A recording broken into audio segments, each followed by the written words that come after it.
When living in a small space, like a van, a boat, or even a tiny house, moisture and condensation can be real issues. I'm going to show you how to avoid condensation and how to keep your home dry.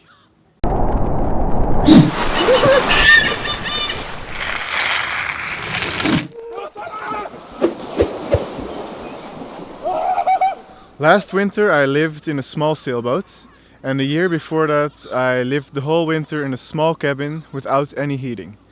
And when I was doing these things I had some serious issues with condensation and moisture. To get all this moisture out is pretty tough.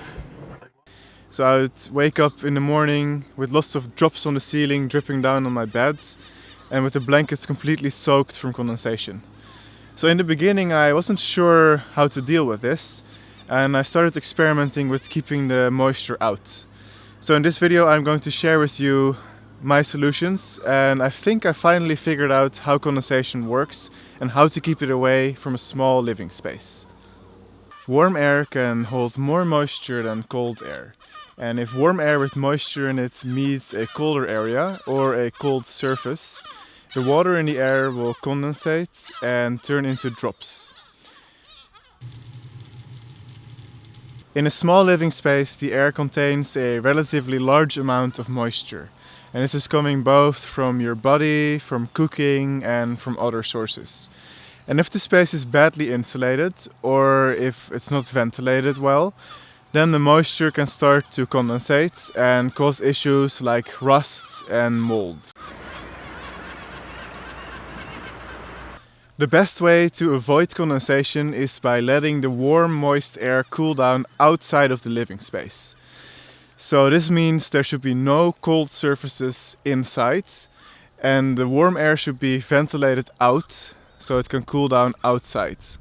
And this is where insulation comes in, but you have to do it the right way. So I'm going to give an example of sleeping in a sleeping bag in a tent. So when the warm, moist air from the body moves through the sleeping bag, it's going to meet colder air on the outside and like the outer layers of the sleeping bag. And that's where condensation is going to happen.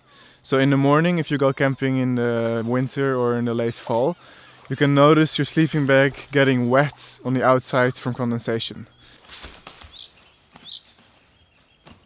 And the issue here is that the tent is not insulated, so the air inside of the tent is much colder than the air inside of your sleeping bag. So when the warm, moist air meets the cold air from outside, there will be condensation. Now imagine you were sleeping inside of a trash bag inside the sleeping bag. The trash bag would trap all the moisture inside of the sleeping bag where the air is warm, and there would be no condensation happening in the bag itself. But of course this would be very uncomfortable and would get very moist in the end, so you would wake up being wet on your body. So the real solution here would be to insulate the walls of the tent instead. And by insulating the walls of the tent you have no big temperature difference in the sleeping bag itself, so there won't be any condensation. And then of course you would have to ventilate the moist and warm air out of the tent and let it cool down outside. Keep in mind that you need to have a waterproof layer between the warm and moist air and the insulation.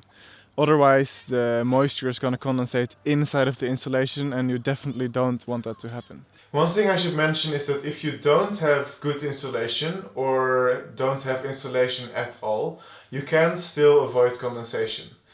What you have to do then is to continuously heat your home a little bit at least and have really good ventilation.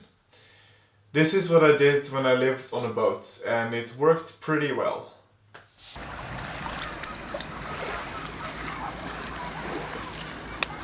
So in conclusion, here are the 3 rules of avoiding condensation.